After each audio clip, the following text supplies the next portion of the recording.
All right, we're going to pull back the curtain on the super challenging but absolutely essential world of the board clerk. In this explainer, we're going to unpack that journey from being totally overwhelmed to actually feeling in control. It's a frank look at what it really takes to survive and even thrive in this job.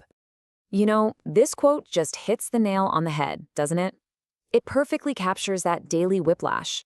One day, you're the hero, the linchpin holding everything together.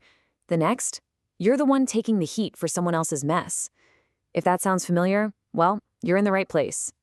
So here is our game plan. We'll start with the brutal truth and the weird contradictions of this career. Then we'll dive into the soul-crushing parts and ask the tough question, is it a dead-end job? And then we'll look at a potential lifeline and how you can go from drudgery to real distinction. Okay, let's kick things off with the board clerk's brutal truth. We're not holding anything back here. This is a truly unfiltered look at a role that is so critical yet so misunderstood. Now for our second section, this is a career just full of contradictions. And the biggest puzzle is this 40-year age range. I mean, think about it. How can the same job attract someone who's 25 and fresh out of college, and also someone who's 65 and looking at retirement? The answer tells you pretty much everything you need to know about this line of work. So this timeline really breaks it down. At 25, it's often your first real job, right? A low-barriered entry, you're just learning the ropes. Fast forward to your mid-30s, and suddenly you're the expert. You know where all the bodies are buried, and you're valued for that stability. But then you hit 55, and you become a lifer, where starting a whole new career just feels like way too much effort. So what do these veterans, the lifers, tell the newbies? Well, their advice is pure gold, even if it's a little cynical. First, you've got to learn the rules. This is not just about typing notes. Second, you have to become an absolute freak about the details. But here's the crucial part. They warn you not to get too romantic about the job. They say to build skills you can take somewhere else, and for the love of all that is holy, automate the boring stuff as soon as you can.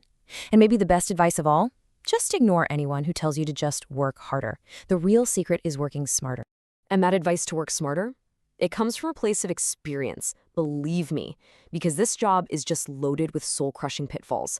So let's talk about the ugly side of the work, the stuff people almost never admit out loud. It all starts with the bureaucracy, a literal mountain of it. We're talking about this never-ending cycle of chasing people for signatures, putting together these massive board packets that you know half the members won't even glance at, and just managing paperwork that feels like it was designed to make everything take longer. And then there's the emotional toll of managing egos. You're dealing with very powerful, very successful people who have zero patience. And when something goes wrong, even if it's totally their fault, guess who becomes the go-to scapegoat? Yep, the stress is just off the charts. And what's holding all this chaos together? Something we can only describe as tech hell. So many organizations are still living in the Stone Age with their technology. We're talking about those nightmare email chains where nobody knows which document is the final one, messy shared drives, and that constant low-grade anxiety about a data breach. And if that wasn't enough, you've got brutal deadlines, that constant worry over security, and this deep sense of professional isolation. It's no surprise that burnout rates are through the roof, especially for younger folks who also have to deal with a lack of diversity and pretty much zero chance of moving up. Which leads us to that big, really uncomfortable question. Is being a board clerk a dead-end job? Let's just get right to it and talk about the two things that matter most in any career: how far you can go and how much you can make.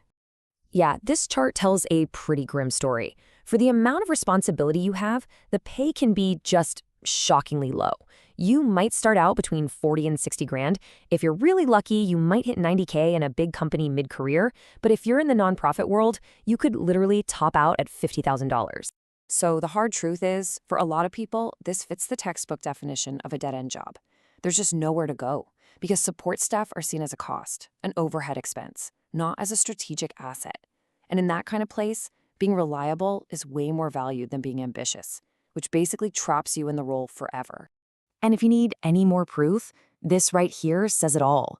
This single heartbreaking admission from a veteran clerk is, well, it's a huge warning sign for anyone who thinks just being stable is enough to build a happy career.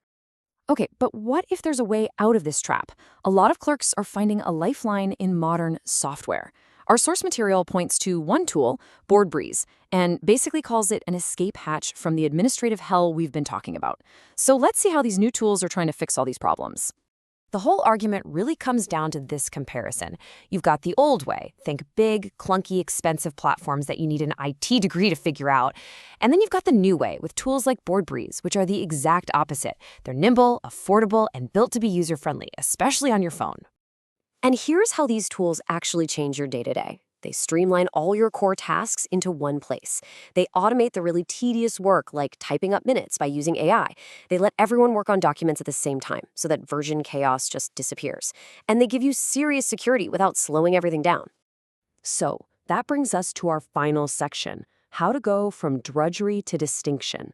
The big idea here is that the right tool doesn't just make your job less painful, it can actually change the entire direction of your career for the better. And here it is, the single most powerful number, a potential workload reduction of 50%. Now, that's not just some business metric. That's getting your evenings back. That's taking back your weekends from the edge of burnout. We're talking about a massive change in your quality of life. And here is the ultimate power move.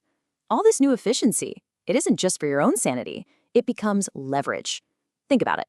When you can walk into your boss's office with actual data showing how you saved the organization hundreds of hours, you're not just asking for a raise anymore. You're proving you've already earned it. Which leaves us with one last really important question. For a profession that has been so undervalued for so long, could the smart use of technology be the thing, the one thing, that finally forces organizations to see how incredibly valuable a great board clerk truly is?